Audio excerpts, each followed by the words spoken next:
Good afternoon, everyone, and thank you for that kind introduction. It's a delight to be here. I want to thank Dr. Tawari and the organizers for giving me the privilege and the opportunity to speak. It's a wonderful joy to be part of this symposium. I think we're hearing some conversations here now about how we need to improve outcomes with prostate cancer management, and to fit within between two focal therapy talks, I guess I better kind of deliver on that too here. But the point here is I think that patients are expecting that we do a better job than we've done in the past, not just for cancer control, but also to achieve better functional outcomes with regard to continence and potency. So I'm going to present to you a talk here that fits within this theme here of precision surgery.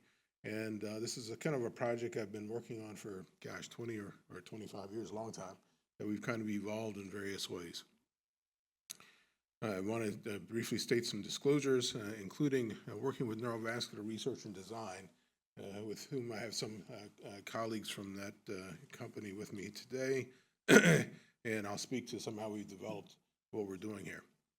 So my objectives is first to discuss the rationale for invoking intraoperative neurophysiological monitoring as a clinical tool for evaluating the risk of developing complications, erectile dysfunction, urinary incontinence, in patients undergoing pelvic surgery such as radical prostatectomy. So what this means is we need to do a better job of understanding who we can bring the best outcomes to guide the modifiable actions. So I'm going to present the opportunity for how IO&M can do this, and I'm going to talk to you about some of the advancements, some of the techniques that are going into this evolving approach to managing these patients. So this is kind of a preliminary discussion of how we're doing IO&M. I want to quote Dr. Walsh, who's one of my mentors at Johns Hopkins. If it were possible to cure prostate cancer with surgery, with few or no side effects, there would be less debate on how patients should be treated. I think we continue to hear that resonate even all these decades later from some of his earlier discussions. And just briefly, we were aware of various anatomical discoveries which can carry over to surgical outcomes. Certainly, he's been a pioneer in the field. I think all of us have made great contributions to how we can improve here, how we do the surgery, improve outcomes, et cetera. And you can see the slide makes that point. And of course, we understand from the early dissection work where the neurovascular bundle tends to run. That was the big term, neurovascular bundle. We now understand the nerves are much more diffuse than that. And even though we've gone about surgical techniques that include various kinds of fascial preservation, various planes, which really is not part of this discussion today. The idea here is, can we preserve these nerves? And we understand that there is such a diffuse network of these nerves. Certainly Dr. Tawari and his group here have described these beautifully. Others have done the same. Dr. Costello, with his work down in Australia, shown here, is just really the network of nerves that are more than just a neurovascular bundle. It's really a complete network that surrounds the prostate and may actually differ between individuals. And that may account for why we need to think about how we need to target these nerves and preserve them better on an individualized basis. The bottom of the slide is some work that we did at Hopkins with large sections through the pelvis, identifying the distribution of nerves that really are very diffuse surrounding the prostate. And I'll just move on for time's sake. Now, I've kind of mentioned a couple of times coming to the microphone today that while we understand the surgical landmarks, I think we need to do a better job of understanding really what is physiologically relevant for the nerves that govern erections or continence. And I just want to acknowledge Dr. Takanaka, who's worked with Dr. Tawari and their group, showing that while we think we know where the nerves are and do a very good job just based on our good expertise and understanding of doing the operation, we still need to really do a better job and define, if we can, where is the nerve network on an individualized basis. And I think the point here is that this just shows that with his doing intraoperative electrophysiology studies using probes in the pelvis to stimulate nerves, that where you think the nerves are don't necessarily mean that's where the nerves are that are relevant for penile erection. So with that, I think there's concepts here to think about how we can preserve and protect erection, recovery, sexual function after prostate cancer surgeries. Being a bit of a sexual medicine expert and bringing that perspective, I think we need to do the surgery as well as we can, in addition to treating erectile dysfunction postoperatively, and think even in a forward way about various ways we can promote erectile function recovery. And I list a couple of ideas there, but again, that's for another talk. So here I want to speak about how we are going about intraoperative neuromonitoring with mapping and preserving the cavernous nerves. Now, you've heard some discussion about machine learning and AI, and I won't dwell on that, but I think we all have a general sense that this is where we are going in the future. We can apply this in various areas in urology, diagnostically, therapeutically, prognostically, and so forth.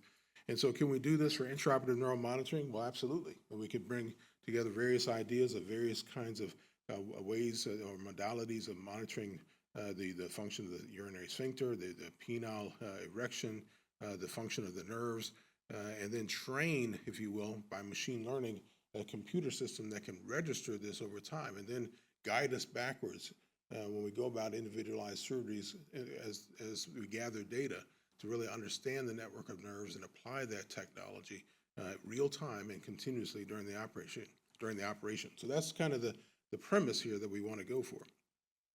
And so with that idea, we think that we could do this sort of endeavor here, and we've initiated a kind of a pilot study in which we've done a sacral neuronal stimulation. I'll talk to you a little bit about that, using grid electrode arrays in the pelvis, monitoring erection with a technique called functional near-infrared spectrophotometry, and then also evaluating this urethral sphincter mechanism with electromyographic testing. And again, these are early pilot studies to really work out the feasibility of how we're getting this done. So we've actually worked out a technique now where we can actually do more than what was the old technique of cavern map in the pelvis, just trying to figure out where you think things are going. Dr. Klotz, you pioneered a lot of that work, but then came back later to help us know that maybe it wasn't the best thing to do. But here, we've actually figured out a technique where we can actually do sacral stimulation with needle electrodes at the low back that can target the parasympathetic innervation, the proerectile nerves that can then govern the nerve impulses through the pelvis. And we've done that very reliably now. We also have used electromyography of the pelvic floor with Foley catheters that have specialized sensors on them, if you will. We can actually measure triggered electromyography. We can do what's called MUNI, motor unit number estimation, to evaluate the weakness and strength of the urethral sphincter. We can actually measure amplitude and latency here with grid electrodes on the pelvis. I'm going to show you about that. But all of these are different techniques that can help us now understand pelvic floor physiology. And then a technique I developed about 25 years ago, using penile near-infrared spectrophotometry. So this is a device that you can actually put on the penis and monitor the extent to which you can measure oxyhemoglobin and hemoglobin, almost like a pulse oximeter for the penis, but it can actually detect blood flow. And we use that as a surrogate for the autonomic innervation that drives blood flow in the penis. So you have a setup that we actually get the patient all set up all within about 20 minutes to do all of this. The electrodes in the back, the urethral catheter, the anal sphincter as a control, the monitor on the penis, and then we have all this connected by cables to kind of a monitor that we have off onto the side that can stimulate the nerves, but also have the recorded responses. The technique, or at least the setup in the operating room here, is getting all the instruments together, get some baseline exposure and get some measurements, go about your monitoring intraoperatively, and even do this intraoperatively throughout the surgery. This is just an example here of a graph that when you turn the stimulator on with a spectrophotometer on the penis, you can actually get a blood flow effect. So this tells us that we are actually able to do this with stimulation in the back that drives stimulation and gets a comprehensive effect of blood flow. We've developed these electrodes now. This is kind of interesting. These are electrodes that were originally developed for epilepsy on the brain to pick up signals that can be put on the surface of the brain and can pick up various kinds of seizure foci that can be ablated by the neurosurgeon. So we've actually developed some grids, and we're even improving upon some of the ones that we've done with initial prototypes. And the idea here is with kind of what's called a bipolar montage between two electrodes, you can actually create a stimulus and pick it up with the other, and then focally determine exactly where the nerves are and map out through a whole grid, which registers all of this simultaneously, where the distribution of nerves are and where the dominant nerves are located. So this is a technique with grid technology that we think we can use. And this grid can be placed left, right. It can be moved to different locations just to register where these nerve stimuli are occurring and can be recorded. And we've done this here with some robotic surgeries.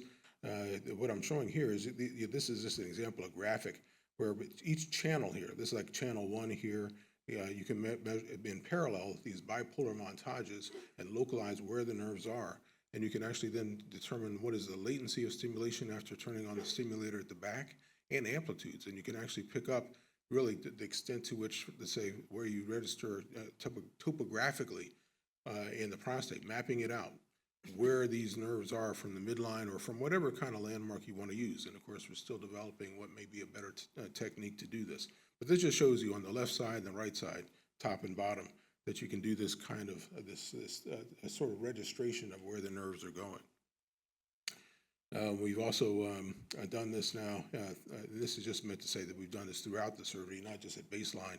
And what you can't read here, Walt, but just for the sake of time, I'm going to move along, that you can get baseline after the pedicles have been divided, seminal vesicles dissection, and after prostate removal, and register latency and amplitude throughout the whole case, and really fit the grids where you need to.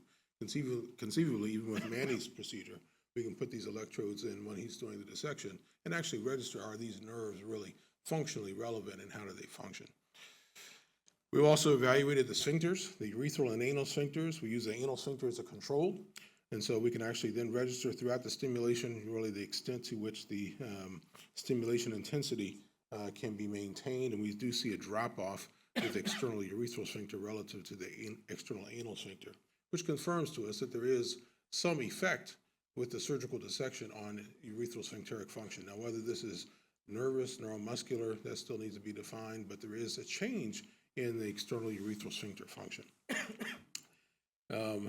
This is just another description here of the motor unit number estimation.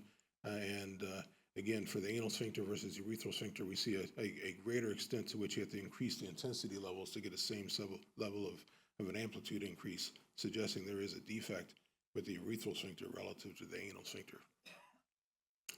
So, our pilot study results here, basically, we've got, looking toward the bottom of the slide, that we are able to carry out a way in which we can confirm the sacral stimulation of the penile erection, use grids to map out the cavernous nerve network, and go about electromyography to evaluate the sphincter function. So we're about to embark further here within the next year, hopefully, with a pivotal study.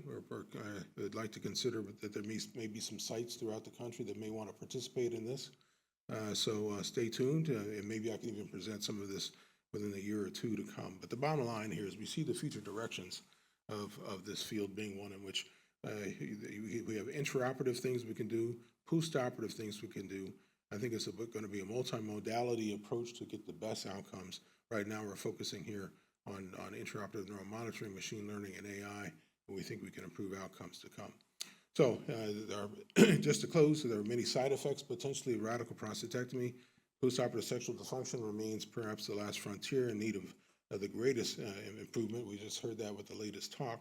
I think we have a potential way to improve upon these outcomes. Multimodality intraoperative neuromonitoring during radical prostatectomy offers a tool to achieve this outcome. And I think this does conceivably allow us in real time with continuous methodology, allow the surgeon to make technical adjustments intraoperatively and then do a better preservation along with our best surgical expertise and our experience to bring about better outcomes both for erections and urinary control. I want to thank some of the team members at Johns Hopkins working with me, also the team in neurovascular research and design. I will close there. Thank you.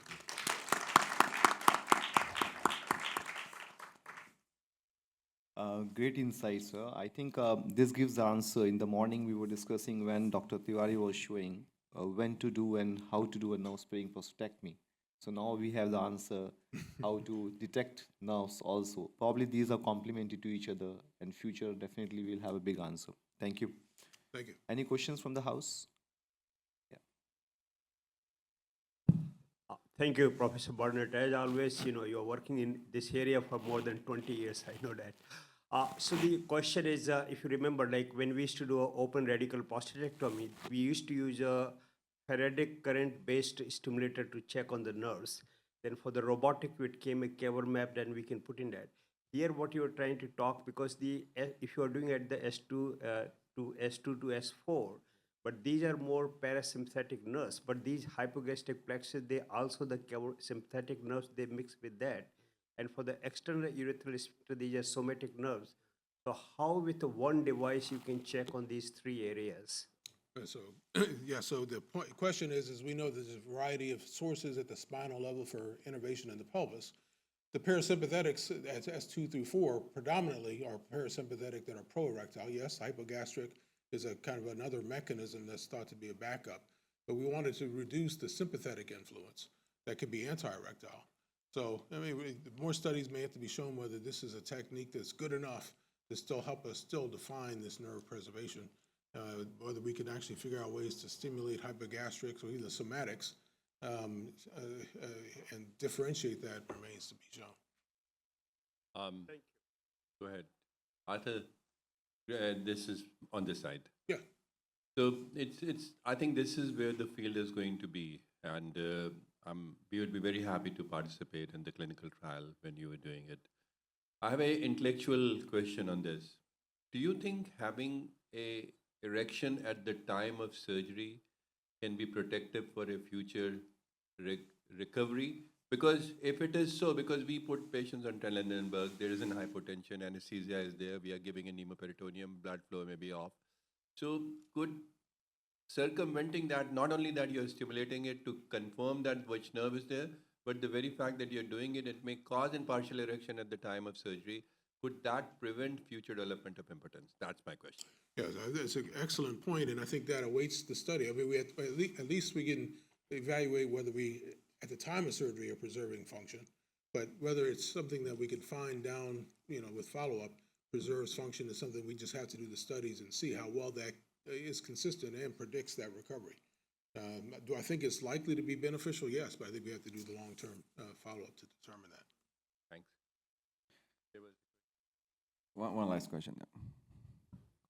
I had a technical question. So with a lot of the studies that I did during my undergrad, it was comparing single unit versus multi-unit, like neuron activity, and it was primarily through inserting probes into the visual cortex, and that's how we were picking up the signals. So in this case, since we're using a grid, how do you think, how would you compare the accuracy of this compared to just invasive probes to capture the neuron signaling and to like put it through a filter and bifurcate your neuronal networks in this case? Yeah, so I think it's going to be comparable. I mean, at this point, the grid affords us the advantage that we've had such a network of nerves that if we can simultaneously evaluate really the nerve distribution and where dominant nerve impulses are occurring, I think we need to register that across the whole nerve network. And so I think we have to do this. You're describing maybe trying to do something with a certain needle electrode or a certain location, and that may be something still to do. In fact, we have some ideas to try and bring that with some of the focal therapy techniques. So I think all of these are options. We just have to evaluate them and see how well they can work for the application at hand. Okay, thank you, Professor. Thank you.